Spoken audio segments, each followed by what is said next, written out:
Well, good morning, everyone. I'm Reverend Tress Phillips, and I got to play the bowls.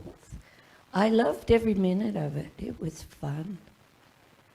But to hear the sounds, to hear how everything was individual. Each bowl has its own sound. And how together, when they're together, they each complement one another. Kind of reminds me a little bit about life and about everyone here and about everyone who's tuning in, whatever time of day. Hello, everyone. Because we are individual and we complement one another, and we are a community. So welcome to Red Deer Center for Spiritual Living, December 26, 2021. It is Boxing Day, and it is a British holiday, and then it came over part of Canada, and anyone with a British background knows that Boxing Day is a special day. But every day is a special day. And we have a special day for our children. The word is courage. Now that's a pretty special word, courage. Even though we are adults in adult bodies, there's a heck of a lot of things that do require courage. So to me, this is a little person's and an adult's word, courage. Courage is personal bravery in the face of fear. It is doing what needs to be done even when it's really hard or scary. Courage is going ahead even when you feel like giving up and quitting. Giving up and quitting, that can be pretty tempting every once in a while. But we have a great affirmation for today, and it is, I have the courage to do what is right. So if you will repeat with me, I have the courage to do what is right. And now our cameraman, are the lights, can you see the candelabras?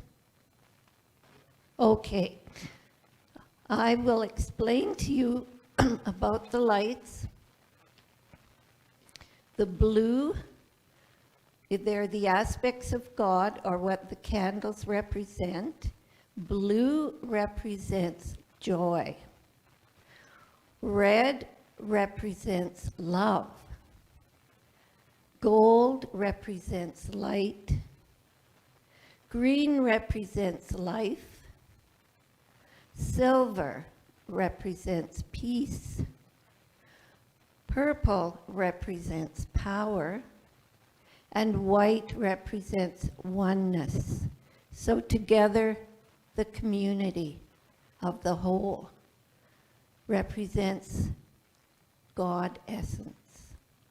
And we as a congregation, wherever we're at this point in time, we are a community. Well, I would like to talk a little bit about the blue color here, because we have Reverend Judy Andersen, our own Reverend Judy Andersen, is talking about the December theme, which is the journey of becoming. But she's going to talk about the blueness. She is going to talk about joy to the world. Reverend Judy.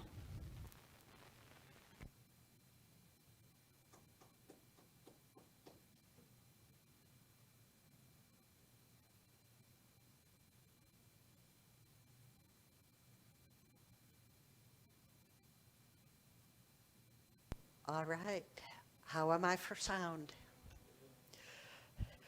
Well, is everybody having a marvelous, restful day after the excitement of Christmas Day and Christmas Eve? Yes, we are.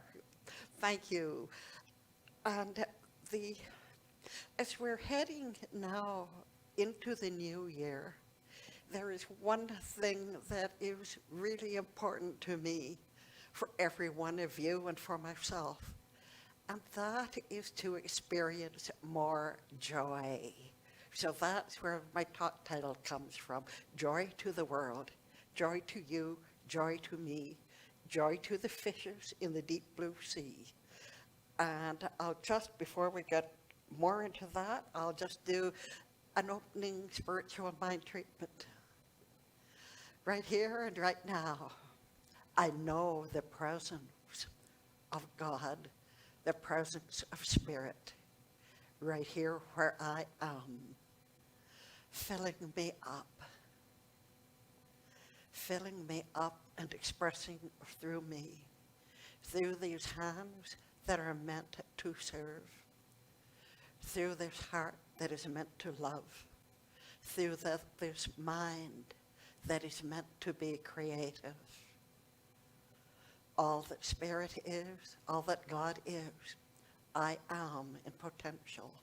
And this is true of you and you and you and you and every being on this planet, all brought into this life experience with all that God is permeating their very being. I give loving thanks, wondering at it all, and exulting and celebrating God at the center of it all, God at the circumference of it all, God as all there is. And with love and joy, I release these words, knowing truly they are truth, and so it is. Now, if you'll bear with me, I don't know how many of you are familiar with the song Hootie and the Blowfish have done it, and Three Dog Night, what I have sort of lined up on here, if you want. Okay, here we go. And we might get a short commercial at first, but play. Oh. Maybe it won't play. But the big thing about this, I've never used YouTube before. I had it playing at home this morning, but whatever, that's all right. The first verse of it really says it all.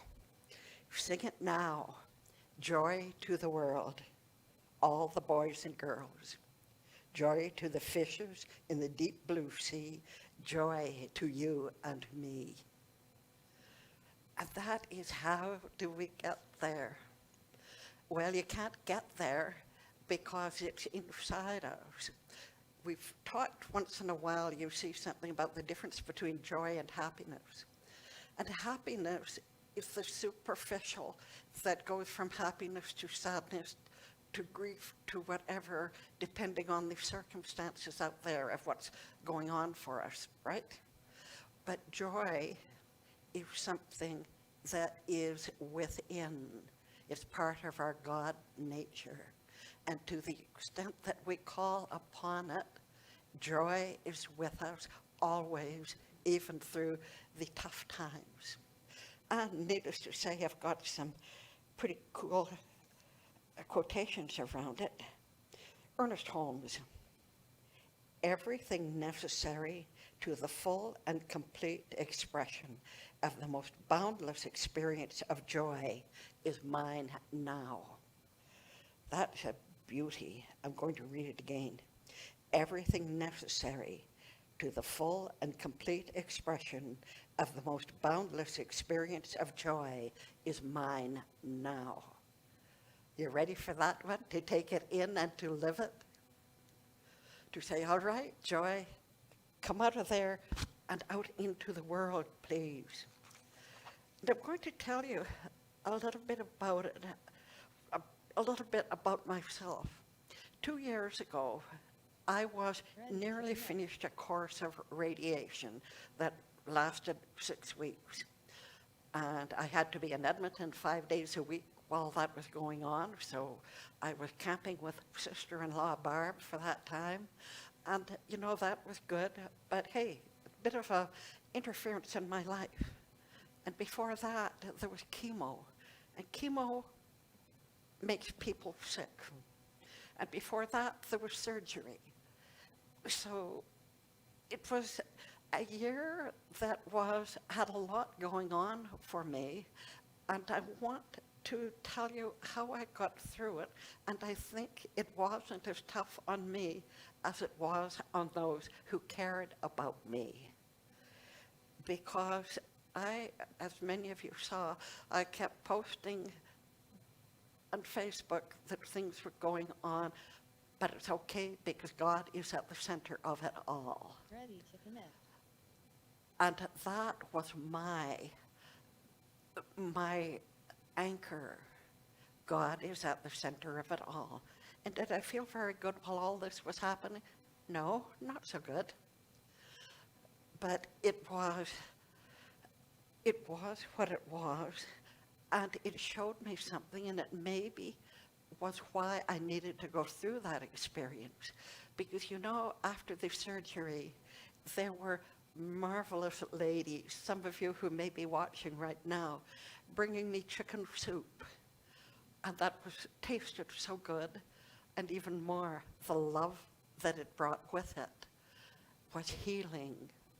It nurtured me in body, mind, and spirit. When I think about it, tears come to my eyes. It's emotional. And I was going through this yesterday and deciding that these tears are tears of joy, because all of these people showing me that they cared, and the people who offered to run errands or get me this or get me that or phoned or sent beautiful cards, it showed me that people cared about me.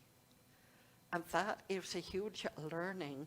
If you've kind of grown up thinking nobody really cares, or you're on your own for a long time, it's hard to get to the point of knowing that people really care about you. So gratitude, I really learned gratitude out of that. And the Janice and Nikia, who drove up to Barb's, up to Beaumont, which is just short of Edmonton, to pick me up in a comfortable car so that my surgery wouldn't get hurt and bounced around. And they brought a pillow to put against my belly under the seatbelt.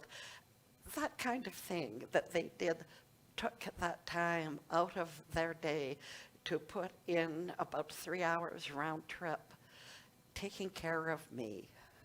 And I guess I had never had the need to be cared for like that in my life since I was an infant.